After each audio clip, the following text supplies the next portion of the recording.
نگار صبح بهارم، حریق آتش هجران، حضور ناطق قرآن، خدا کند که بیایی، خدا کند که بیایی، گل همیشه بهارم. اعوذ باللہ من الشیطان الرجیم. بسم اللہ الرحمن الرحیم. الحمد للہ رب العالمین، والصلاة والسلام علی سیدنا محمد وآلہ الطیبین الطاہرین الذین اذهب اللہ عنہم الرجس وطہرہم تطہیرا.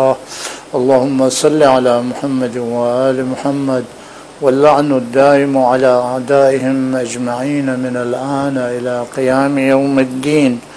أما بعد، قال الله تبارك وتعالى في كتابه الكريم: أعوذ بالله من الشيطان الرجيم. إن الدين عند الله الإسلام، وما اختلف الذين أوتوا الكتاب إلا من بعد ما جاءهم العلم بغيا بينهم ومن يكفر بآيات الله ان اللہ سریع الحساب. بحث نماز اور نماز کے شرائط احکام میں ہے. نماز جو شریعت کے احکام میں سے سب سے مہم حکم ہے، اور اس نماز کے بارے میں شریعت میں بہت تاکید ہے، اور یہی نماز ہے. قیامت کے دن سب سے پہلے نماز سے سوال کیا جائے گا، اور قیامت کے دن جنت والے دوزخ والوں سے سوال کریں گے: ما سلککم فی سقر، تم لوگ جہنم میں کس چیز سے لا کے پہنچا دیا، یعنی تم لوگوں کو کس نے جہنم میں ڈال دیا. وہ لوگ کہتے ہیں: لم نکو من المصلین ولم نکو نطعم المسکین، ہم لوگ نماز پڑھنے والوں میں سے نہیں تھے اور غریبوں کو، مسکینوں کو کچھ کھلاتے پلاتے نہیں تھے. تو یہ نماز ایک ایسی چیز ہے، پیغمبر اسلام حضرت محمد مصطفیٰ صلی اللہ علیہ وآلہ وسلم نے حدیث میں ارشاد فرمایا ہے: یہ نماز ایک حمام کی طرح ہے انسان کے دروازے پہ. اگر انسان کے دروازے پہ ایک حمام موجود ہو، دن رات میں 24 گھنٹے میں اگر 5 مرتبہ اس حمام میں نہا لے، تو آیا معقول ہے اس انسان کے بدن میں کوئی میل باقی رہے گا؟ یقیناً کوئی میل باقی نہیں رہے گا. اگر ایک مومن یہ 5 وقت کی نماز پڑھے تو اس کے جسم پر کوئی بھی گناہ کا میل نہیں رہے گا. یقیناً اللہ تعالیٰ قرآن میں ارشاد فرماتا ہے: ان الحسنات یذہبن السیئات، بے شک نیکیاں برائیوں کو ختم کر دیتی ہے، نیکیاں برائیوں کو نیست و نابود کر دیتی ہے. نیکیوں سے مراد، مفسرین نے کہا ہے نیکیوں سے مراد اس آیت میں ان الحسنات، حسنات سے مراد نماز ہے. نماز انسان کے گناہوں کو ختم کر دیتا ہے.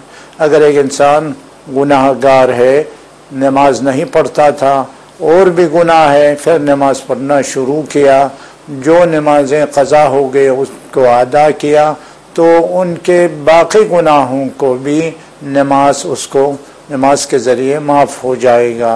نماز ایک ایسی چیز ہے، اس لیے نماز کے احکام میں زیادہ ہم تاکید کرتے ہیں، زیادہ ہم بولتے ہیں. البتہ نماز یقیناً زیادہ اہمیت رکھتی ہے دینی احکام میں سے، لیکن صرف نماز پڑھنے سے بھی مومن نہیں بن سکتا. اگر صرف نماز پڑھے اور بیوی بچوں کو نہ دیکھے، اور بیوی بچوں کے لیے نہ کمائے، اور بیوی بچوں کو نہ کھلائے نہ پلائے، ضائع کر دے، پیغمبر اسلام ارشاد فرماتے ہیں اس شخص کے بارے میں ملعون من ضیع من یعول، ملعون ہے وہ شخص جو اپنے اہل عیال کو ضائع کرے۔ اگر نماز پڑھتا ہو اپنے بیوی بچوں کو کچھ خیال نہیں کرتا ہو تو وہ شخص ملعون ہے پیغمبر اسلام کے زبان میں۔ یعنی انسان ادھر نماز بھی ٹائم پہ پڑھو، ادھر جا کے کما بھی لو، یعنی کمانا چاہیے بیوی بچوں کے لیے، یہ کمانا کوئی گناہ نہیں ہے۔ صرف نماز 24 گھنٹہ مسجد میں رہو، نماز پڑھتے رہو، یہ بھی مومن نہیں ہے، یعنی مومن کا کام نہیں ہے، لیکن الگ سے کمانے والا ہے یا گھر میں سب کچھ موجود ہے تو مسجد میں رہو۔ سب سے بہترین جگہ مسجد ہے، اور مسجد میں مومن سب سے آخر میں نکلتا ہے اور منافق سب سے پہلے نکالتا ہے، آخر میں نکلنے والے کو زیادہ ثواب ہے۔ تو مومن کے لیے صرف نماز پڑھنے سے بھی کافی نہیں ہے۔ امام صادق علیہ الصلوۃ والسلام ارشاد فرماتے ہیں یعنی لیس الایمان بکثرت الصوم والصلاۃ، مومن نہیں بن سکتا ہے زیادہ نماز پڑھنے سے اور زیادہ روزہ رکھنے سے، یعنی سال بھر روزہ رکھے مستحبات، یا دن رات میں نماز پڑھتے رہے، یا وہی 51 رکعت جو مومن کی نشانی ہے وہی پڑھتے رہے، ادھر کمانے وغیرہ بھی بچوں کے خیال سے مانع ہو، ثواب نہیں ملے گا۔ تو اس کے بارے میں امام فرماتے ہیں لیس المؤمن بکثرت الصوم والصلاۃ، یہ مضمون روایت ہے، مومن نہیں بن سکتا ہے زیادہ نماز زیادہ روزہ رکھنے سے، البتہ واجب نماز واجب روزہ تو رکھنا چاہیے۔ تو انما المؤمن بصدق الحدیث و اداء الامانہ، مومن بنتا ہے سچ بولنے سے اور امانت کو ادا کرنے سے، کیونکہ اسلام میں سچ بولنے کی بہت اہمیت ہے، جھوٹ کی بہت مذمت ہے۔ جھوٹ بولنا حرام ہونا، جھوٹ کے قباحت کے بارے میں ہر مذہب والے، ہر دیندار مانتا ہے جھوٹ بولنا حرام ہے، اچھی چیز نہیں ہے، قبیح ہے اسلام چھوڑ کے۔ اسلام میں تو ہر کتاب میں، قرآن شریف میں، روایتوں میں اس کی مذمت بہت ہے۔ اللہ تعالیٰ قرآن میں ارشاد فرماتا ہے الا لعنت اللہ علی الکاذبین، آگاہ ہو اللہ کی لعنت جھوٹوں پر۔ تو اس سے بڑھ کر کیا چاہیے؟ بہت سی آیات ہیں، ان میں سے یہ ایک آیت ہے الا لعنت اللہ، آگاہ ہو اللہ کی لعنت جھوٹوں پر۔ حدیث میں ہے، حدیث شریف میں ہے، جھوٹ ایک ایسی چیز ہے تمام قبائحات یعنی برائیاں، تمام برائیاں ایک کمرے میں جمع کر کے دروازہ بند کرے، تالا لگائے، اس تالے کی چابی جھوٹ ہے۔ یعنی ایک جھوٹ بولے تو ایک قبیح اس کے بدن سے، زبان سے نکلے گا، ایک دو جھوٹ بولے اسی طرح، یعنی جھوٹ اگر کوئی بھی قبیح انجام دینا ہو تو جھوٹ بولو، یعنی جھوٹ بولنے سے ہر قبیح انسان سے سرزد ہو جاتا ہے۔ اگر جھوٹ نہ بولے، صدق و اداء الامانہ، سچ بولنا، انسان کو اگر سچ بولنے کی عادت ہو تو کوئی گناہ کرنے کے مجال نہیں ہے۔ اگر ایک آدمی نماز نہیں پڑھتا ہو، دوسرا پوچھتا ہے تم نے نماز پڑھی، تو کیا بولے گا؟ ہم نے نماز پڑھی، غلط ہو گیا، جھوٹ ہو گیا۔ اگر جھوٹ نہ بولنے کا عہد کرے ایک مومن تو کبھی گناہ نہیں کر سکتا ہے۔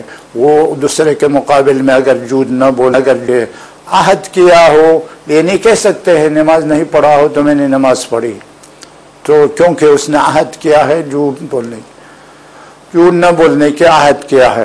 تو اسی طرح اگر انسان امانت کو واپس کرے، رد کرے، اور امانت میں سے یہ ایک احکام شرعی ہے، شریعت کے احکام سب ہمارے پاس امانت ہے، اللہ کی امانت۔ اگر ہم ہر حکم کو، مناہی، اوامر، یعنی اللہ کے احکام جو بجا لانے کے لیے حکم دیا ہے یا منع کیا ہے، ان سب پہ عمل کیا تو امانت ادا کی۔ اگر ان میں سے ایک اگر نہ کرے تو یہ خیانت ہے۔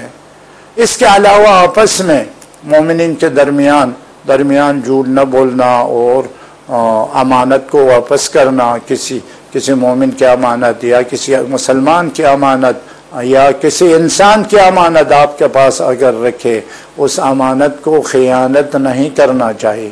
یہ بڑی گناہ ہے، مومن بلکہ منافق کی علامت ہے، مومن کی علامت نہیں ہے۔ تو امام صادق علیہ السلام ارشاد فرماتے ہیں مومن کی علامت صرف نماز اور روزہ کرنا نہیں ہے، بلکہ نماز اور روزہ بھی کرنا اپنی جگہ پہ، اور اسی طرح سچ بولنا اور امانت کو واپس کرنا، یہ ہے مومن، حقیقی مومن۔ اب کچھ مسائل پہلے بتایا تھا نماز کے بارے میں، اور کچھ مسائل رہ گیا تھا، اور ان مسائل میں سے ایک مسئلہ جو مومن اشتباہ کرتا ہے وہ ہے مقارنت ہونا چاہیے تکبیر اور نیت میں، تکبیرۃ الاحرام اور نیت میں۔ تکبیر پڑھنے کا طریقہ میں نے اس دن بتا دیا تھا، لیکن یہ تکبیرۃ الاحرام اور نیت میں مقارنت ہونا چاہیے، دونوں رکن نماز ہے۔ مقارنت کیسے ہونا چاہیے؟ جب ہاتھ اٹھائیں گے آپ اللہ اکبر کہیں گے، اسی وقت آپ کے ذہن میں نیت بھی یہی ہونا چاہیے کہ میں صبح کی 2 رکعت نماز پڑھتا ہوں، یعنی دل میں ہونا، زبان پہ جاری ہونا ضروری نہیں۔ صبح کی 2 رکعت نماز پڑھتا ہوں یا پڑھتی ہوں قربتاً الی اللہ، تکبیر اسی کے ساتھ ساتھ وہ نیت بھی ہونا چاہیے۔ مقارنت کا معنی یعنی دونوں ساتھ میں ہونا، یہ ایک مسئلہ۔ پھر قراءت ہے، قراءت کے بارے میں کچھ مسائل ہے۔ قراءت کے بارے میں کچھ بتایا تھا، الحمد سورہ کس طرح پڑھنا چاہیے پہلے ہو چکا ہے، لیکن قراءت اور الحمد سورہ کے بارے میں الحمد کے بعد جو الحمد صحیح طریقے سے تلاوت کرنے کے بعد ایک سورہ کاملہ پڑھنا، یعنی ایک آیت پڑھنے سے نماز صحیح نہیں ہے۔ انسان اگر ایک آیت پڑھے الحمد کے بعد اس کی نماز باطل ہے ہمارے فقہ میں، فقہ امامیہ میں، بلکہ ایک سورہ کاملہ، وہ بھی بڑے بڑے سورہ نہیں پڑھنا چاہیے، پھر نماز باطل ہے۔ جیسے سورہ بقرہ، سورہ آل عمران، سورہ اعراف، ایسے سورہ نہیں پڑھنا چاہیے۔ درمیانی سورہ یا بالکل چھوٹا سورہ بھی کیوں نہ ہو، مثلا سورہ انا اعطینا پڑھے تو کوئی حرج نہیں ہے، چھوٹا سورہ ہے۔ قل هو اللہ احد پڑھے کوئی حرج نہیں، یہ ایک مکمل سورہ تام ہے، ایک مکمل سورہ ہے، اس کا پڑھنا واجب ہے۔ لیکن کچھ سورے ان سے بڑے بڑے سورے ہیں قرآن میں، وہ سورہ اور دوسرے سورہ ایک ہے، ایک کو اگر پڑھیں تو نماز صحیح نہیں ہے، باطل ہے۔ جیسے سورہ والضحیٰ وَأَلَمْ نَشْرَحْ وَالضُّحَىٰ وَاللَّيْلِ إِذَا سَجَىٰ مَا وَدَّعَكَ رَبُّكَ وَمَا قَلَىٰ، کافی بڑا سورہ ہے۔ اگر یہ پڑھ کے نماز پڑھے تو آپ کی نماز صحیح نہیں ہے واجب نماز میں، اور مستحب نماز میں تو سورہ بالکل چھوڑ بھی سکتے ہیں، واجب نماز میں ایک مکمل سورہ ہونا چاہیے۔ وَالضُّحَىٰ وَأَلَمْ نَشْرَحْ دونوں ساتھ میں ہیں، دونوں ایک ہی سورہ ہے، یہاں تک کہ بیچ والے بسم اللہ بھی دہرانا چاہیے، بسم اللہ بھی پڑھنا چاہیے۔ اگر دونوں سورہ پڑھ کے بسم اللہ نہ پڑھے پھر بھی نماز صحیح نہیں ہے۔ والضحیٰ کے بعد بسم اللہ الرحمن الرحیم، الم نشرح لک صدرک ووضعنا عنک وزرک الذی انقض ظہرک، یہ سورہ پڑھے، دونوں پڑھے الحمد کے بعد، پھر نماز صحیح ہے۔ یہ 2 سورہ ایک کا حکم ہے۔ اور سورہ ایلاف، سورہ فیل ولی ایلاف، سورہ فیل اور لیلاف ایک سورہ ہے۔ الم تر کیف فعل ربک باصحاب الفیل، یہ سورہ فیل ہے۔ یہ سورہ فیل صرف نماز میں پڑھے اس کی نماز صحیح نہیں ہے، بلکہ سورہ فیل کے بعد سورہ ایلاف بھی پڑھنا واجب ہے، یعنی بسم اللہ بھی، بیچ والے بسم اللہ کو بھی پڑھنا واجب ہے۔ یہ دونوں باقی سورے جو بالکل لمبے سورے ہیں ان کے علاوہ چھوٹے سورے، درمیانی سورے، مثلا سورہ والضحیٰ پڑھے یا سورہ اعلیٰ پڑھے، کوئی حرج نہیں ہے۔ تو اسی طرح کے سورہ بھی نماز جمعہ میں سورہ جمعہ پڑھتے ہیں، سورہ منافقین پڑھتے ہیں، اتنے سورہ نماز میں پڑھ سکتے ہیں، تو اس کی نماز صحیح ہے۔ اور نماز کے سجدے کے بعد بحث آئیں گے وہ قرآن کے سجدے، جو قرآن میں کچھ سجدے ہیں، سجدے میں اشتباہ ہے، وہ بعد میں آئے گا۔ ابھی جب تلاوت کریں گے، تلاوت میں عام قرآن شریف میں کچھ علامت کے وقوف ہے، لیکن ہمارے فقہ میں اہل بیت کی طرف سے روایت ہو گئی ہے، وہ الگ وقف کا نام ہے۔ وقف کے نام، وقوف کے نام، رکنے کے نام الگ ہے، ایک وقف تام ہے۔ وقف تام کس کو کہتے ہیں؟ وقف تام، وقف تام اس کو کہتے ہیں لفظ معنی آیت کا تمام ہو جائے، دونوں لفظ اور معنی دونوں تمام ہو جائے تو اس کو وقف تام کہتے ہیں۔ مثلا الحمدللہ رب العالمین، یہ الحمدللہ رب العالمین، اس کا لفظ بھی تمام ہو گیا، جملہ اس کا معنی بھی تمام ہو گیا۔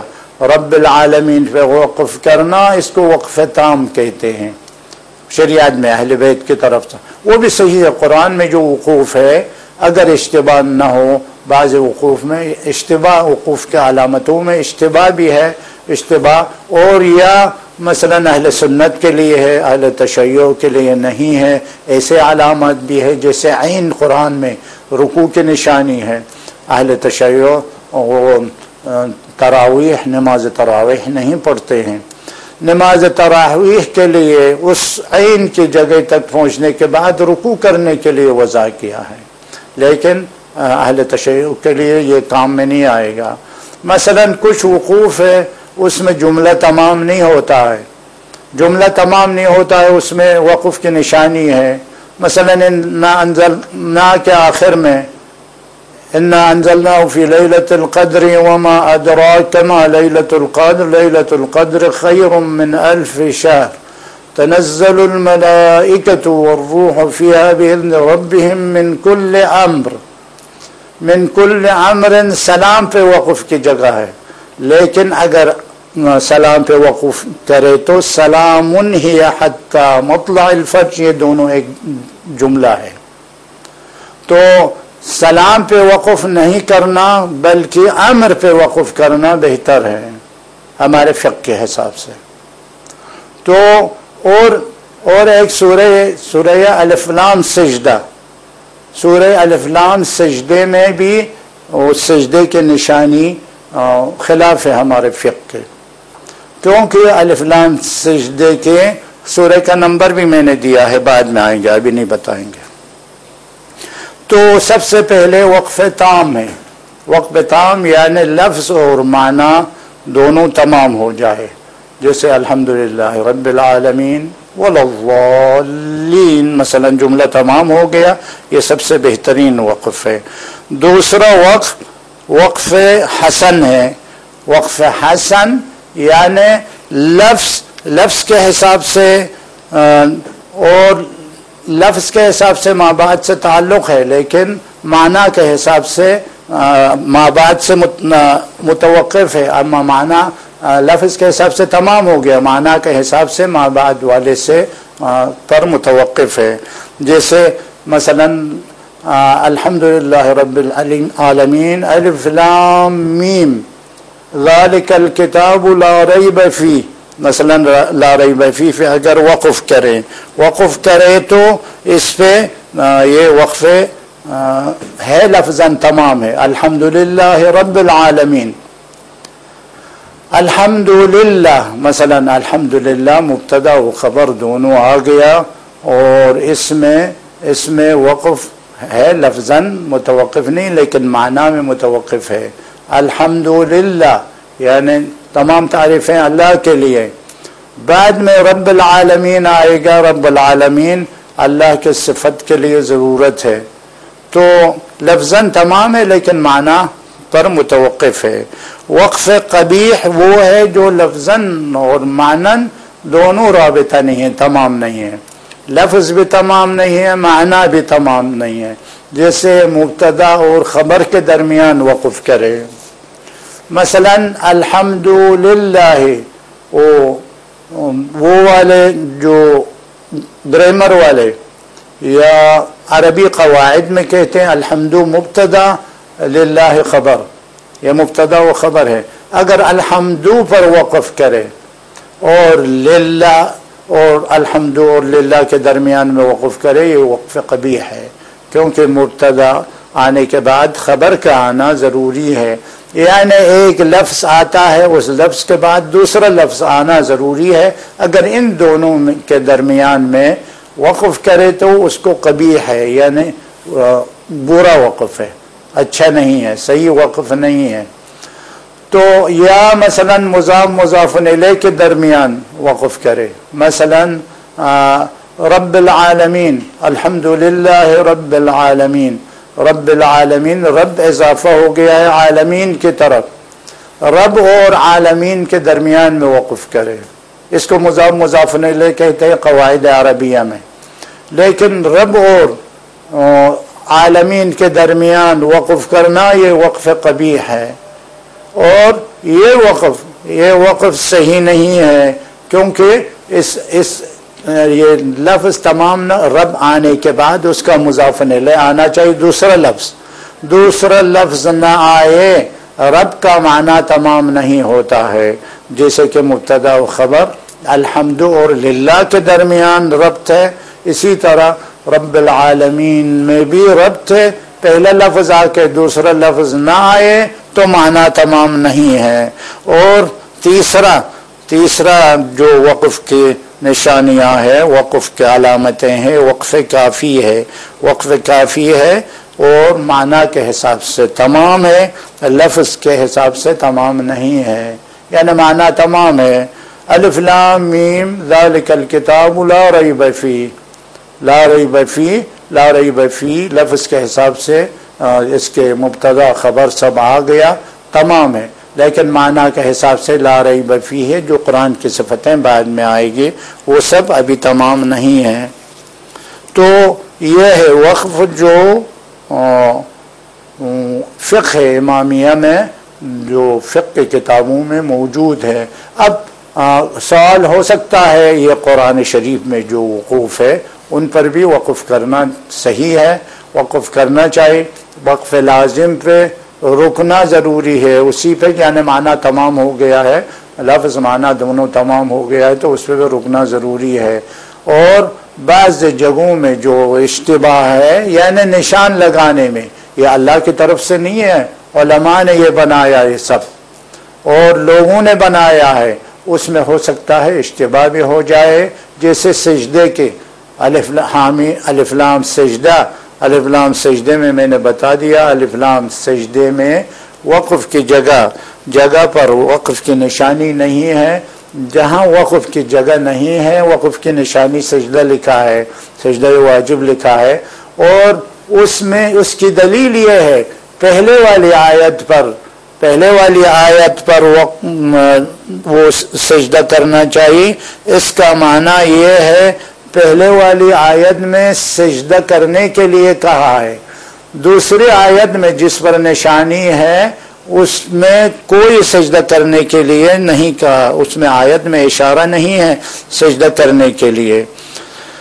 یعنی وہ حامیم سجدہ، الف لام سجدہ نہیں، حامیم سجدہ آیت 37 پر واجب ہے، آیت 37 پر واجب کی نشانی ہے. لیکن آیت 37 حامیم سجدہ آیت 37 پر واجب ہے، اس سے پہلے والی آیت پر سجدہ واجب نہیں ہے. آیت 37 وہ شاید بہت سے علماء قاری کو بھی معلوم نہیں ہوگا. اور سور عزائم، سجدہ واجب ہونے والے سوروں کو نماز میں پڑھنا حرام ہے. نماز میں اگر پڑھے تو نماز باطل ہو جاتی ہے. لیکن اگر بھول کے پڑھے تو سجدے کے لیے اشارہ کرے سجدے کی جگہ پر بعد میں آ کے نماز قضا کرے. اسی طرح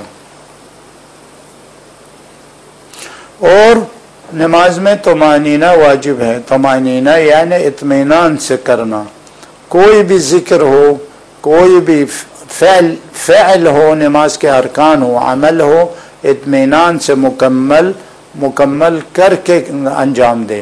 اگر مکمل نہ کرے تو نماز باطل ہے. طمانینہ ہر فقیہ لکھتے ہیں اپنی کتاب میں طمانینہ واجب ہے. اسی طرح حضرت آیت اللہ سستانی حفظہ اللہ بھی اپنے رسالہ عملیہ میں لکھتے ہیں طمانینہ واجب ہے. یعنی تکبیرۃ الحرام بھی اطمینان کے ساتھ پڑھے اور ہاتھ بھی اطمینان کے ساتھ رکھے. بعض لوگ تکبیر پڑھتے ہیں اس کے بعد ہاتھ کو ادھر ادھر کرتے ہیں، ایسا نہیں کرنا. اور رکوع میں بھی رکوع میں جھکنے کے بعد ذکر شروع کرے اور ذکر پورا ہونے کے بعد سر اٹھائے، اس کو طمانینہ کہتے ہیں. تو اسی طرح سجدے میں بھی سجدے میں سر رکھنے کے بعد ذکر شروع کرے اور سجدے میں ذکر تمام ہونے کے بعد جتنا بھی پڑھنا ہے واجب مستحب سب. سبحان ربی الاعلی و بحمدی واجب ہے. سبحان اللہ بعد میں مستحب ہے. اگر سبحان اللہ پڑھتے پڑھتے سر اٹھائے یا رکوع سے سر اٹھائے نماز باطل ہے. کوئی بھی مستحب ذکر حرکت میں نہ پڑھے، جیسے سمع اللہ لمن حمیدہ پڑھتے ہیں رکوع کے بعد، اگر رکوع سے اٹھتے ہوئے سمع اللہ لمن حمیدہ پڑھے تو نماز باطل ہے. بلکہ سیدھے کھڑے ہونے کے بعد سمع اللہ لمن حمیدہ پڑھے. اسی طرح استغفر اللہ ربی و اتوب الیہ یہ مستحب ہے. اگر چلتے چلتے جھکتے ہوئے اگر پڑھے تو یہ نماز باطل ہے. بلکہ حرکت میں کوئی بھی ذکر واجب ہو مستحب ہو نہیں ہے مگر بحول اللہ. جو انسان بیٹھنے کے بعد قیام میں جائے گا تو بحول اللہ وقوتہ واقوم واقعد، بحول اللہ وقوتہ اقوم واقعد. اسی طرح اس میں پڑھنے میں بھی اشتباہ کرتے ہیں. بحول اللہ وقوتہ اقوم واقعد، دو واو نہیں ہے. واقعد یہ مثلا یہ بھی اٹھنے کی تیاری کرنے کے بعد بحول اللہ پڑھے، اور بحول اللہ پڑھتے پڑھتے اب قیام کی حالت میں پہنچ سکتے ہیں. اور کوئی بھی ذکر یا واجب ذکر ہو یا مستحب ذکر ہو حالت حرکت میں نہیں پڑھنا چاہیے. اگر حالت حرکت میں پڑھے تو اس کی نماز صحیح نہیں ہے. اسی کو کہتے ہیں علماء طمانینہ. یہاں تک دونوں سجدے کے درمیان میں یا آخری سجدے کے بعد بھی اطمینان سے بیٹھے، دونوں سجدے کے پہلا سجدہ انجام دیا پھر آرام سے بیٹھے، علماء واجب سمجھتے ہیں بیٹھ کے استغفر اللہ ربی و اتوب الیہ پڑھے. یا آخری سجدے کے بعد بھی، اس کو جلسہ استراحت کہتے ہیں، اس کے بعد بھی آرام سے بیٹھے پھر بیٹھنے کے بعد کھڑے ہو جائے. تو ان سب کو طمانینہ کہتے ہیں. یہ طمانینہ اور مستحبات سب سجدے کے وقت کہاں دیکھنا چاہیے، رکوع کے حالت میں کہاں دیکھنا چاہیے، یہ سب نماز میں انکساری خضوع و خشوع کے ساتھ پڑھنا چاہیے. اس اللہ کے عظمت کے سامنے سر جھکا رہا ہے انسان با انکساری و با عظمت انکساری ذلت کے ساتھ، یعنی اپنے کو ایک ذلیل حقیر سمجھنا چاہیے اللہ کے سامنے. یہ سب انجام دینے کے بعد طمانینہ اور باقی مستحبات انجام دینے کے بعد یہ حضور قلب ہو جاتا ہے انسان کو، اور انسان کو نماز میں انکساری آ جاتا ہے. اس لیے واجب اور مستحبات کو اپنے حساب سے انجام دینا چاہیے. والحمدللہ رب العالمین وصلی اللہ علی محمد وآلہ الطیبین الطاہرین. نگار صبح بهارم، حریق آتش هجران، حضور ناطق قرآن، خدا کند که بیا